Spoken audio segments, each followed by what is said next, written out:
Good morning students. आज हम लोग एक न्यू चैप्टर स्टार्ट करने वाले हैं बायोमोलिक्यूल्स।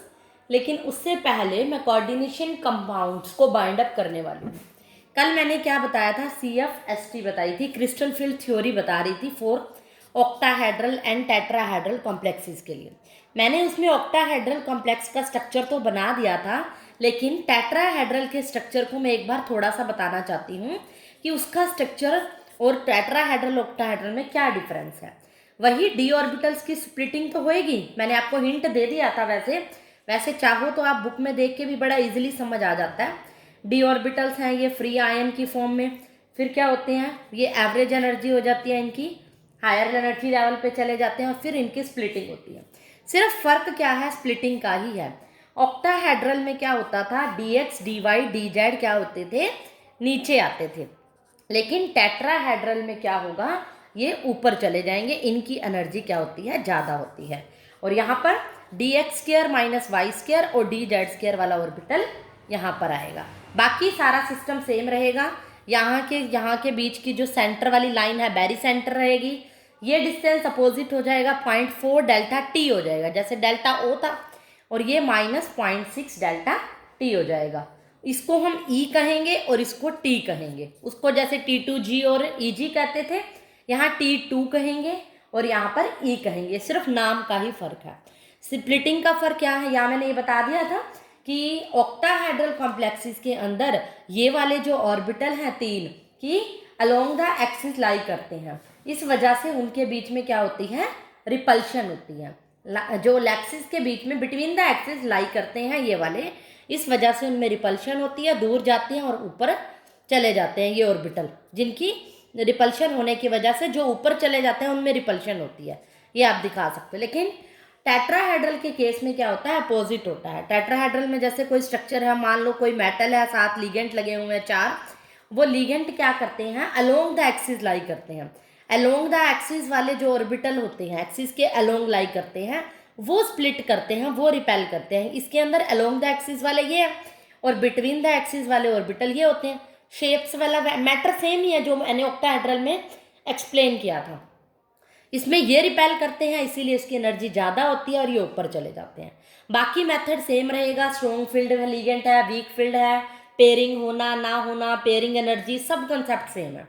सिर्फ एक टेट्राहेड्रल का डायग्राम क्या है, थोड़ा अपोजिट है। ये चीज़ ऊपर चली जाती है और ये नीचे चली जाती है।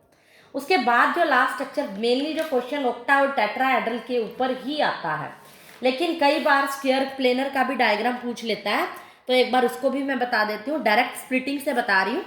मान लो 5 ऑर्बिटल है, ये ऊपर आ गए, उसके बाद स्प्लिट कैसे होते हैं। मेन पहले आप किसको ले गए, जो ऑक्टाहेड्रल वाला स्ट्रक्चर था उसमें क्या आ जाए, EG ऊपर और जो T2G क्या था, नीचे था। नीचे ही था ना, 3 वाला नीचे था। टेट्राहेड्रल में ये, ऑक्टाहेड्रल में यही था। DXY DYZ क्या था, DXY DYZ DZX। यहाँ क्या था, DX² - Y² DZ²। इसी तरह का था ना ये। अब इसमें क्या है, इसमें फर्दर स्प्लिटिंग हो जाती है। इसमें जो DX² जो पहले है वो ऊपर चला जाता है, ये आगे 2 में टूट जाता है। ये 2 है ना, 2 में टूट जाते हैं। इसमें पहले वाला ऊपर चला जाएगा। पहले वाला क्या है, DX² - Y² और नीचे वाला क्या है, DZ²। इसके अंदर भी फर्दर स्प्लिटिंग हो जाती है, DZ² हो गया। अब इसमें क्या है, DXY जो पहले वाला है वो ऊपर चला जाएगा। पहले वाला ऊपर जाके इधर पहुंच जाएगा, DXY। क्लियर। बाकी कौन से रह गए, DYZ और DZX। यहाँ आ जाएगा DYZ और DZX। इस तरह से स्प्लिटिंग होगी, एक के अंदर एक डाला जाएगा। इलेक्ट्रॉन की एंट्री ऐसी होगी 1 2 3 4 5 6 7 8 9 10। इस तरह से electron according to strong field ligand या फिर वीक फील्ड लिगेंड उस पे है। ये जो स्ट्रक्चर है वो स्क्वायर प्लेनर का है, इस पे बहुत रेयर क्वेश्चन पूछा जाता है, और ये है टेट्राहेड्रल का है।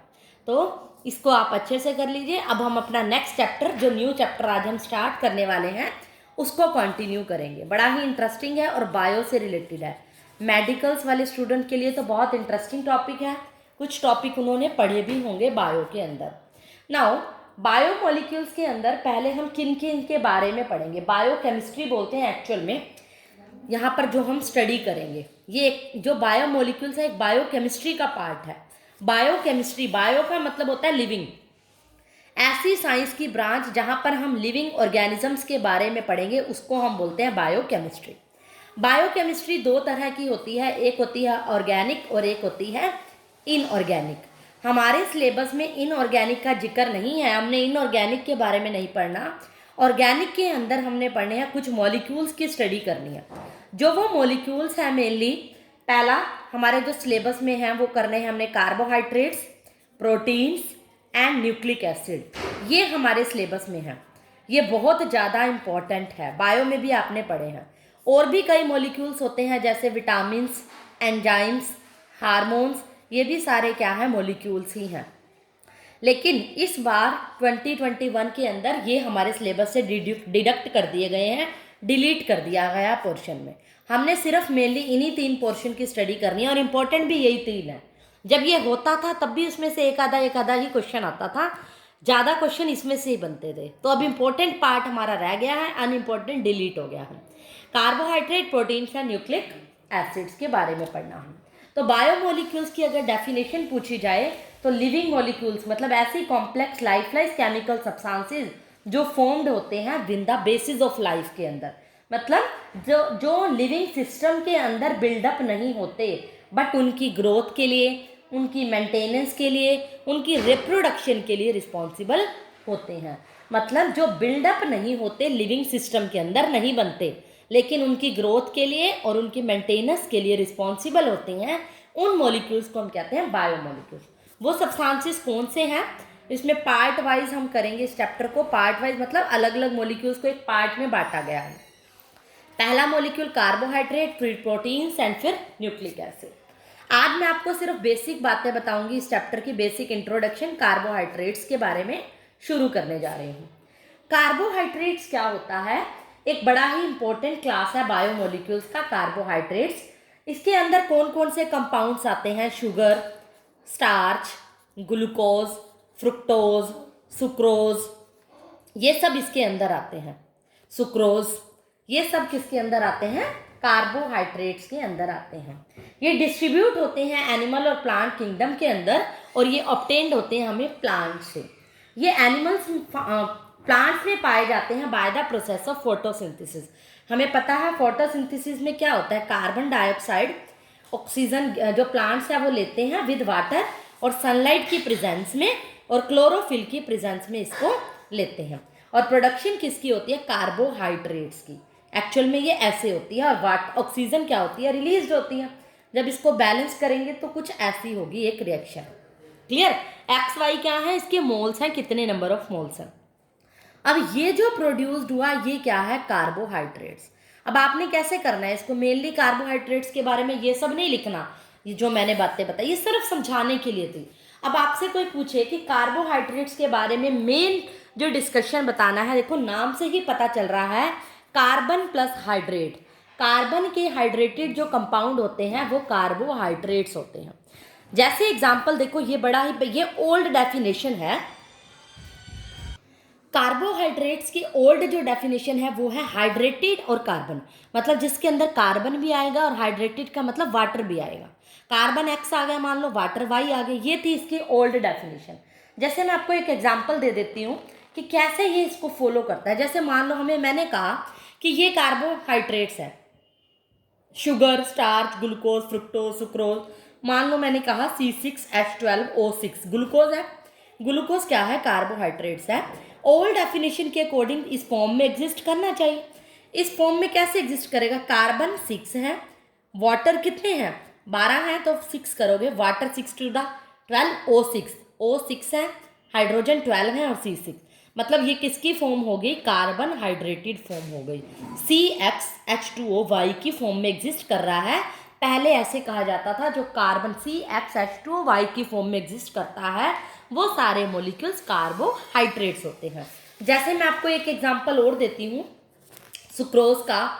सुक्रोज होता है C12H22O11।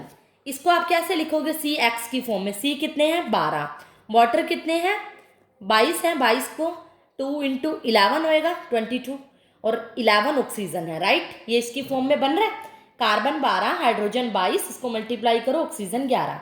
तो sucrose is also a carbohydrate. Carbohydrate, लेकिन पता चल जाता था। लेकिन कुछ मॉलिक्यूल्स ऐसे होते हैं जो इस फॉर्मूले को सेटिस्फाई नहीं करते, बट वो कार्बोहाइड्रेट्स हैं। और कुछ फॉर्मूले ऐसे भी हैं, कुछ मॉलिक्यूल ऐसे भी हैं जो इस फॉर्मूले को सेटिस्फाई तो करते हैं, लेकिन वो कार्बोहाइड्रेट्स नहीं हैं। तो ऐसे इसीलिए ये इसकी क्या थी, लिमिटेशंस थी। ये जो डेफिनेशन थी सक्सेस नहीं हुई थी ओल्ड डेफिनेशन कार्बोहाइड्रेट्स की। जैसे मैं आपको एक एग्जांपल दे दूं एस्टिक एसिड का, फॉर्मेल्डेहाइड का। अगर हम मैं एस्टिक एसिड का दूं CH3COOH, आप इसको ओल्ड फॉर्म में लिखो। क्या मैं लिख सकती हूँ इसको इस फॉर्म में? C कार्बन 2 है, वाटर की कितनी है, हाइड्रोजन 4 है, 4 को 2 से करनी पड़ेगी, H2 बन रहा है ना, 2 to the 4, ऑक्सीजन कितने हैं 2। यहाँ पर ये CXH2OY की फॉर्म में एग्जिस्ट तो कर रहा है, but acetic acid it is not carbohydrate. ये कार्बोहाइड्रेट नहीं है, इसकी केमिकल प्रॉपर्टी कार्बोहाइड्रेट से मैच नहीं करती, इसका फॉर्मूला मैच करता है। तो इसीलिए ये लिमिटेशन हुई। ये ओल्ड डेफिनेशन ये जो थी इसके अकॉर्डिंग जरूरी नहीं है जो इस फॉर्मूले को सेटिस्फाई करे वो कार्बोहाइड्रेट होंगे। लेकिन कुछ ऐसे कंपाउंड भी हैं जो इस फॉर्मूले को सेटिस्फाई नहीं करते लेकिन फिर भी कार्बोहाइड्रेट्स हैं। एग्जाम्पल नंबर 2 इज बड़ा इंपॉर्टेंट है, रैमनोज। रैमनोज इज ऑल्सो शुगर टाइप होती है जिसका फॉर्मूला होता है C6H12O5। देखो इस फॉर्मूले को सेटिस्फाई नहीं कर रही है। अगर कार्बन लिख लूँगी 6 बन जाएगा, लेकिन वाटर लिखने के लिए मुझे 6 to the क्या करना पड़ेगा, 5 to the 10 और 5 ऑक्सीजन, लेकिन 2 हाइड्रोजन और रह गई, तब जाके ये बनेगा। बन रहे हो ना, 5 to the 10 O5, 10 और 2 12, ये फॉर्म है। लेकिन ये ओल्ड डेफिनेशन को सेटिस्फाई नहीं कर रही, लेकिन ये सेटिस्फाई नहीं कर रही इस फॉर्मूले को, फिर भी ये क्या है, but it is a carbohydrate, लेकिन ये कार्बोहाइड्रेट है। तो हमें कैसे पता चलेगा कि कार्बोहाइड्रेट क्या है? इट मीन्स जो ओल्ड डेफिनेशन थी ये वाली जो इस फॉर्मूले को सेटिस्फाई करती है वो तो सक्सेसफुल नहीं हुई ना। ओल्ड डेफिनेशन थी जो इस फॉर्मूले को सेटिस्फाई कर देगी वो कार्बोहाइड्रेट्स हैं। अब हम बताएंगे इसकी मॉडर्न डेफिनेशन। लिमिटेशंस तो हो गई कि कुछ कंपाउंड फॉर्मूले को सेटिस्फाई करते हैं फिर भी नहीं करते बट फिर भी कार्बोहाइड्रेट है। इसीलिए नई डेफिनेशन दी गई जिसके बेसिस पे हम कह सकेंगे कि ये मॉलिक्यूल को देखते ही डैम श्योर है कि it is a carbohydrate. According to new definition क्या कहा गया कि कार्बोहाइड्रेट्स जो होते हैं वो कैसे होते हैं। बड़ा ही अच्छा पॉइंट है, इसको अच्छे से समझना बड़ा इंपॉर्टेंट है। ऑप्टिकली एक्टिव, इसकी डेफिनेशन में मेंशन होगा ये, carbohydrates are optically active polyhydrates, aldehydes और पॉलीहाइड्रोक्सी कीटोन्स। सुनने में वर्ड बहुत बड़ा है लेकिन मैं आपको इस तरीके से बताऊंगी, बड़ा इजीली लर्न हो जाएगा। और substances which gives these on hydrolysis, पूरी डेफिनेशन ये है, ये इन सब्सटेंसेस को हाइड्रोलिसिस पर देता है। देखो इस पॉइंट को, इस लाइन को अलग अलग कर लो। मतलब कार्बोहाइड्रेट्स वो होते हैं एक तो जो ऑप्टिकली एक्टिव हों, मतलब जिनकी ऑप्टिकली एक्टिव प्रॉपर्टी शो कर रहे हों। दूसरा जो पॉलीहाइड्रोक्सी हो, पॉलीहाइड्रोक्सी का इन सबका मतलब मैं आपको बताऊंगी। तीसरा उसके अंदर क्या होना चाहिए, एल्डिहाइड्स और कीटोन ग्रुप्स होने चाहिए। उनके अंदर जो मेन फंक्शनल ग्रुप होने चाहिए वो एल्डिहाइड और कीटोन होने चाहिए। ये तीन बातें जो होगी इन तीनों को मिला के लाइन बना दी गई है।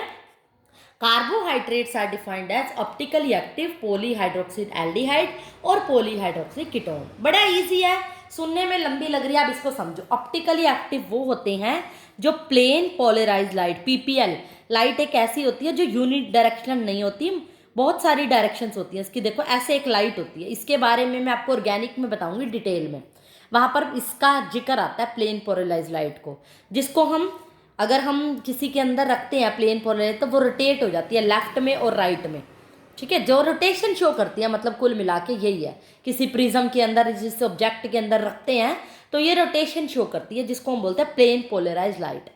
और उन्हीं कंपाउंड्स को कहते हैं जो जिन कंपाउंड्स के अंदर लाइट अगर PPL पास करूँ प्लेन पोलराइज लाइट तो वो रोटेट हो जाते हैं क्लॉकवाइज।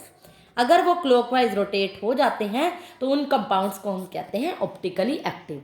मतलब कार्बोहाइड्रेट्स ऐसे होते हैं जो ऑप्टिकली एक्टिव होने चाहिए एक तो, मतलब जिनमें से लाइट पास कराते ही PPL plane polarise light pass कराते ही वो क्लॉकवाइज घूम जाए।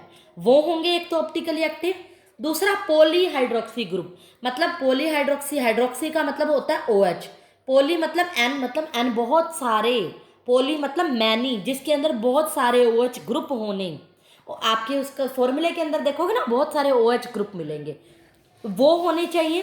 साथ में उनके अंदर मेन फंक्शनल ग्रुप कौन सा होना चाहिए, एल्डिहाइड या फिर कीटोन होना चाहिए, वही कौन होंगे, हाइड्रोक्सी, सॉरी वही होंगे कार्बोहाइड्रेट्स। ये है कार्बोहाइड्रेट की डेफिनेशन। तो बड़ी इजीली डेफिनेशन होगी, और ये कब बनेंगे, which gives on this hydrolysis, जब हम करेंगे तब ये ऐसी प्रोडक्शन होगी। आप जैसे जैसे इसकी डेफिनेशन आगे मैं इसके बारे में कराऊंगी तब और ज़्यादा क्लियर होगा, इसके स्ट्रक्चर्स को पढ़ोगे कि ऐसे होते हैं कार्बोहाइड्रेट्स। लेकिन अब मैं सिर्फ इतनी ही डेफिनेशन एक बार बता रही हूँ, इसका एक एग्जाम्पल लेके आपको बता देती हूँ कि कैसे होते हैं। जैसे मान लो कोई एग्जाम्पल लो, C6H12O6। अगर आप ग्लूकोज है, ग्लूकोज का एक बार मैं स्ट्रक्चर बता देती हूँ, अभी मैं आपको सिखा नहीं रही स्ट्रक्चर मैं आगे सिखाऊंगी, वहाँ पर वैसे आपको हिंट देने के लिए बता देती हूँ कि ग्लूकोज का जब आप स्ट्रक्चर बनाते हो ना तो कुछ ऐसा बनता है, OH ग्रुप, फिर H, फिर OH ग्रुप, फिर OH ग्रुप, यहाँ पर CH2OH ग्रुप, यहाँ पर CHO ग्रुप, और यहाँ H, यहाँ OH, यहाँ H, यहाँ OH, C6H12O6। देखो कैसे है, एक कार्बन, ये भी कार्बन, 2 3 4 5 और ये 6 कार्बन, और यहाँ पर OH ग्रुप है, देखो 1 2 3 4 5 OH ग्रुप है, और एल्डिहाइड भी ग्रुप है, या तो एल्डिहाइड होना चाहिए या कीटोन होना चाहिए। देखो ये तो हमें एक्सपेरिमेंटली पता चलता है कि ये कंपाउंड ऑप्टिकली एक्टिव है या नहीं, ये तो सिर्फ पार्ट ऑफ डेफिनेशन है, हम एक्सपेरिमेंट करके नहीं देखेंगे किसी कंपाउंड के ऊपर, तो ये हमें तो पहला पॉइंट तो नहीं पता चलता। दूसरा पॉलीहाइड्रोक्सी तो है, बहुत सारे इसके अंदर OH ग्रुप है और एक कीटोन या एल्डिहाइड ग्रुप भी है, इसीलिए हम कहेंगे कि ग्लूकोज इज ए कार्बोहाइड्रेट। आगे जैसे जैसे आप स्ट्रक्चर करोगे मैं बताऊंगी कि कैसे करते होते हैं स्ट्रक्चर को, ये बनाया कैसे, इसकी एक्सप्लेनेशन भी मैं दूंगी। उससे पहले हम क्लासिफिकेशन करते हैं कार्बोहाइड्रेट्स की, कि क्लासीफाई कैसे किया गया है, कितने पार्ट्स में कार्बोहाइड्रेट्स को बांटा गया है, तभी इसकी बेसिक इंट्रोडक्शन समझ आएगी, तभी हम स्ट्रक्चर पे पहुंचेंगे। जो कार्बोहाइड्रेट्स है इसको हम सैकराइड्स भी कहते हैं, ऑल्सो नोज एज सैकराइड्स भी कहा जाता है। सैकराइड्स जो है एक ग्रीक वर्ड है, ग्रीक भाषा का शब्द है सैकचरन। सैकरन का मतलब होता है शुगर, और इसीलिए इसका नाम ग्रीक भाषा से सैकरन से सैकराइड बना दिया गया, और इसको क्लासिफाइड किया जाता है उनके बेसिस ऑफ बिहेवियर के बेसिस पे, इनको अलग अलग टाइप में क्लासिफाई किया जाता है।